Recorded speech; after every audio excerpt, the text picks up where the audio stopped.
आजकल पत्नियों के पति पर टूटते कहर की खबरें बढ़ती चली जा रही हैं। हर तरफ से पतियों पर होते अत्याचारों की खबरें तूल पकड़ने लगी हैं। इसी से जुड़ा एक मामला उत्तर प्रदेश के बाराबंकी से सामने आया है, जहां पत्नी ने ऐसा कांड किया कि उसे जानकर पुलिस के भी होश उड़ गए और राज भी खुला तो एकदम फिल्मी अंदाज में। चलिए आपको बताते हैं पूरा मामला विस्तार से। दरअसल बाराबंकी में एक पत्नी ने अपने प्रेमी को पाने की चाहत में खुद के पति की मौत की साजिश रच डाली। सूत्रों के मुताबिक मृतक हनुमंत लाल की पत्नी पूजा गौतम का अपने ही भतीजे के साथ अवैध संबंध था और प्रेम प्रसंग के चलते पूजा ने हैवानियत की सारी हदें पार कर दी। बताया जा रहा है कि पूजा का भतीजे के साथ अफेयर था, जिसके चलते पति पत्नी के बीच अक्सर झगड़ा होता रहता था। ऐसे में पूजा ने पति हनुमंत लाल को रास्ते से हटाने के लिए खौफनाक साजिश रची ते हुए लखनऊ में रहने वाले एक ई रिक्शा चालक कमलेश से मुलाकात की और उसे पति की हत्या के लिए 1 लाख रुपए की सुपारी दे डाली। पूजा का प्लान के मुताबिक पति के साथ बाकायदा देवा मेला घूमने गई, लेकिन वो मेला हनुमंत की जिंदगी का आखिरी मेला बन गया, क्योंकि लौटते हुए हनुमंत की बॉडी देवा लखनऊ रोड पर मिली। पति की मौत को पत्नी ने सड़क हादसे का बताकर पुलिस को गुमराह करने की पूरी कोशिश की और तो और पति की लाश के पास बैठकर पूजा जोर जोर से आंसू बहाती रही, लेकिन पूजा के 8 साल के बेटे ने उसके झूठ से पर्दाफाश कर दिया। जिसके बाद पुलिस ने एक सख्ती से पूछताछ की तो पूछताछ में जो सच्चाई सामने आई उसने पुलिस को भी हैरान कर दिया। पुलिस के खुलासे के मुताबिक मृतक की पत्नी गौतम का अपने ही परिवार के भतीजे के साथ अवैध संबंध था। घर में रोज रोज के झगड़ों से परेशान होकर पूजा ने पति से छुटकारा पाने का फैसला लिया। उसने लखनऊ में रह रहे ई रिक्शा चालक कमलेश से मुलाकात की और पति की सुपारी दे डाली।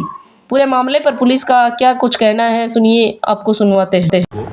सुबह थाना घूमटेर पुलिस को सूचना मिली 112 के माध्यम से कि एक व्यक्ति का, जो कि हनुमंत, जिनका नाम हनुमंत है, उनका एक्सीडेंट हो गया है। ये सूचना उनके मृतक की पत्नी की तरफ से आई थी। सूचना पे तत्काल थाना प्रभारी घूमटेर मौके पे पहुंचे और फील्ड यूनिट की टीम को भी बुलाया गया वहां मौके पे प्रथम दृष्टया जो घटनास्थल के निरीक्षण से ये लगा कि ये सामान्य एक्सीडेंट जैसा बॉडी इनकी नहीं है, क्योंकि एक्सीडेंट हुआ होता तो तत्काल हुआ होता, जबकि जो शव उनका पड़ा हुआ था मौके पे, वो लग रहा था कि काफी घंटे पहले का है। देखने से पूरी स्थिति संदिग्ध पाई गई। जिन लोगों ने सूचना दिया था मृतक की पत्नी, उनसे भी बातचीत की गई तो उनकी भी बातों में काफी विरोधाभास पाया गया। इस पे तत्काल एक टीम गठित करके लगाया गया और इस टीम के द्वारा सारे जितने इससे जुड़े हुए डिजिटल एविडेंस थे, आसपास के सीसीटीवी कैमरों की रिकॉर्डिंग थी, वो संकलित की गई और जितने भी संबंधित लोग थे उनसे पूछताछ की गई। इनकी कॉल डिटेल्स वगैरह भी चेक की गई। इसके आधार पर जो घटनाक्रम निकल करके आया वो काफी गंभीर था। इसमें ये जानकारी हो पाई कि मृतक की पत्नी से उसका संबंध ठीक नहीं था। जो पूछताछ से जो चीजें निकल के आई, घर परिवार के लोगों ने बताया कि मृतक की पत्नी का संबंध कहीं अन्य भी कुछ स्थानों पे था। इस बात को लेकर के मृतक और उनकी पत्नी के मध्य हमेशा विवाद होता रहता था और इसी के बाद इनकी पत्नी के द्वारा इनको अपने रास्ते से हटाने की, इनकी हत्या करने की योजना बनाई गई। इस क्रम में इनका एक संबंध कमलेश नाम के ई रिक्शा चालक से हुआ, जो कि मूल रूप से फतेहपुर का रहने वाला था, थाना फतेहपुर क्षेत्र का, लेकिन लखनऊ में अपरान चौकी के पास वो रह रहा था। ई रिक्शा उसके पास था और ई रिक्शा ड्राइवर था। इससे विगत कुछ दिनों से इनका संबंध हुआ था और इन दोनों लोगों ने मिल करके इसके मृतक को, जो कि इनका पति था, उसको रास्ते से हटाने की योजना बनाई। कल ये लोग लखनऊ गए हुए थे और लखनऊ से वापस देवा होते हुए लौट रहे थे।